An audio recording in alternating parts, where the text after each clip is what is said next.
Dawa za kulevya zimekuwa changamoto sana kwa nchi yetu ya Kenya, na mimi ningependa tu kuwasihi wananchi wetu. Brother, kidogo tu. Yes. Niaje? Poa sana. Mimi naitwa Inspector Mwala. Wewe unaitwa? Eriko Mangala hapo hivyo. Okay. Eriko, sijui kama umeona kama mimi tuna changamoto kubwa sana ya dawa za kulevya katika nchi yetu ya Kenya. Vijana wameangamia, wasichana wamepotea. Hapo ni kweli kabisa. Tumekuwa na shida. Watu wanakuwa madanda hapa nje bwana. Imagine. Sasa mimi nilikuwa na shauri moja kwa sababu sisi wenyewe tunazijua. Sisi hatuzijui. Na tunaona watu ambao pia wanauza.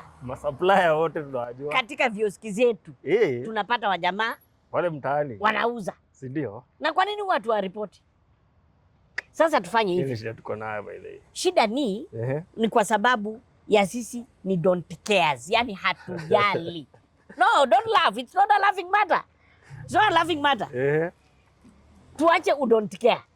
Kama wewe ni jamaa pale mtaani na unaona kile kinaendelea, tafadhali tupige ripoti. Watu waache ku mind their own business. Yes. Kwa sababu inamaliza vizazi vyetu na inamaliza future ya vijana wetu. Unapata vijana sasa, they don't even get married.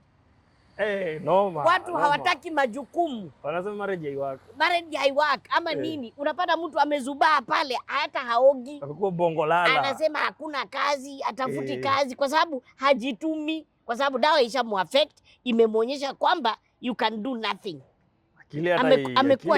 Amekuwa toxic. Yes.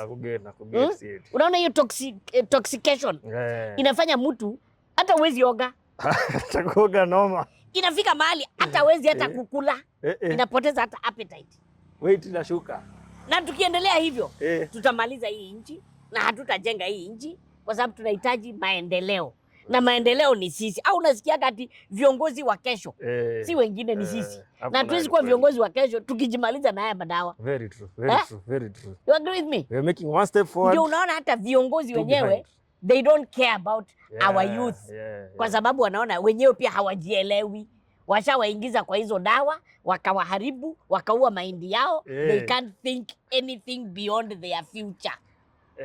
Tunawasaidia aje sasa? Boss. Kwa heri. Buda, umeongea kitu maana sana. Enda ufikirie. Acha nifikirie hiyo. Fikiria sana. Fresh. Sawa.